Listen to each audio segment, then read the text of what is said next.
எல்லாரும் எப்படி இருக்கீங்க? பெரியம்மா எங்களுக்காக ஒரு சிம்பிளான டிஃபன் செஞ்சு தர முடியுமா? ஓகேடா. இன்னைக்கு வந்து ஈவினிங் டிஃபன் வந்து ரவா தோசை செஞ்சு கொடுத்துறேன் உங்களுக்காக. சரி வாங்க எங்கள் பெரியம்மா எப்படி ரவா தோசை செய்யறாங்க பார்க்கலாம். இன்றைக்கி வந்து நம்ம ரவை தோசை செய்ய போகிறோம். அதுக்கு வந்து 1 கப் ரவை எடுத்து ஒரு மணி நேரம் ஊற வச்சிடணும். 1 கப் ரவைக்கு 1/2 கப்பு பச்சரிசி மாவு, 1 ஸ்பூன் மிளகு கொஞ்சம் உடச்சி வச்சுக்கணும், 1 ஸ்பூன் ஜீரகம், கொஞ்சம் முந்திரி பருப்பு, கொஞ்சம் இஞ்சி 1 ஸ்பூன் துருவி வச்சுக்கணும், ஒரு பச்சை மிளகாய் எடுத்து பொடியாக அரிஞ்சு வச்சுக்கணும், கொஞ்சம் கருவேப்பிலை மல்லி பொடியாக நறுக்கி வச்சுக்கிட்டு 1 ஸ்பூன் தயிர் தேவைப்படும், கொஞ்சோண்டு பெருங்காயம் வாசனைக்கு, அப்புறம் கொஞ்சோண்டு சர்க்கரை நல்லா கலராக வர்றதுக்காக கொஞ்சம் 1/2 ஸ்பூன் சர்க்கரை போட்டுக்கணும். இப்போ ஊற வச்ச ரவையை ஒரு பவுலில் போட்டுக்கலாம்.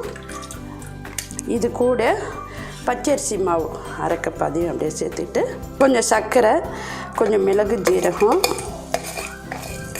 இஞ்சி துருவல், பச்சை மிளகாய், கருவேப்பிலை மல்லி எல்லாத்தையும் இதோட சேர்த்துக்கலாம். கொஞ்சம் பெருங்காயம், முந்திரி பருப்பு இதோட சேர்த்துக்கிட்டு கொஞ்சம் தேவையான உப்பு போட்டுக்கணும். தயிர் 1 ஸ்பூன் போட்டுங்க. அடுத்தது 1 கப் ரவைக்கு 4 கப் தண்ணி. 1 கப் ரவைக்கு 4 கப் தண்ணி ஊற்றி நல்லா கலந்து வச்சுக்கோங்க. ஒரு 10 நிமிஷம் கழித்து தோசை ஊற்றணும், மெலிசாக ஊற்றணும். இது கூட 1 ஸ்பூன் மைதா சேர்த்து கலந்துக்குங்க. தண்ணியாக நல்லாயிருக்கும், தோசை மெலிசாக கிறிஸ்பியாக வரும். இந்த அளவுக்கு தண்ணியாக இருக்கணுமா தோசை மாவு. ஸ்டவ் ஆன் பண்ணி தோசைக்கல்லை வச்சு நல்லா காய வைக்கணும். நல்லா கல் காஞ்சதுக்கப்புறம் மாவு எடுத்து இப்படி ஊற்றினாங்க.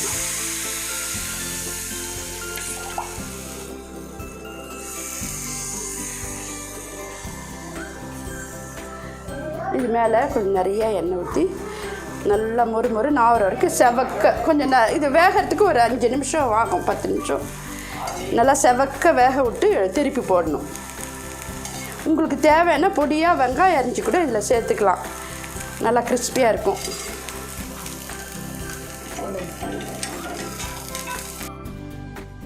இப்போ பாருங்கள் கொஞ்சம் நல்லா ஓரத்தெல்லாம் செவந்திருக்கு. இப்போ திருப்பி விடலாம்.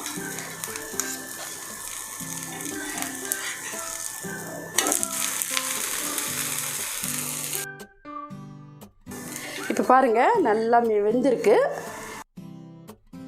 நல்லா மெலிசாக கிறிஸ்பியாக வந்திருக்கு. இதேமாதிரி தான் ஒவ்வொன்றா சுட்டு எடுக்கணும். அதேமாதிரி அடுத்த தோசை ஊற்றும் போது நல்லா ஹையில் வச்சுட்டு, அடுப்பை நல்லா ஹையில் வச்சுட்டு இதேமாரி மெலிசாக ஊற்றுங்க.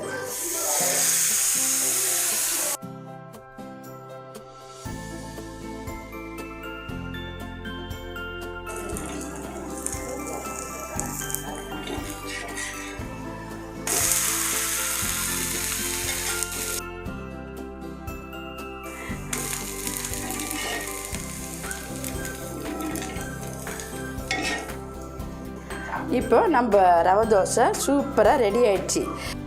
இது கூட வந்து நம்ம தேங்காய் சட்னி, ஆனியன் சட்னி, சாம்பார், இட்லிக்கு வைக்கிற சாம்பார் எது வேணாலும் தொட்டு சாப்பிட்லாம்.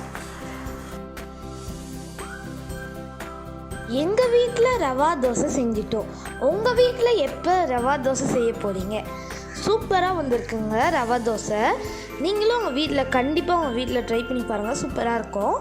இந்த வீடியோ உங்களுக்கு ரொம்ப பிடிச்சிருந்ததுன்னா தேங்க்யூ ஃபார் வாட்சிங். Like and subscribe. Bye bye.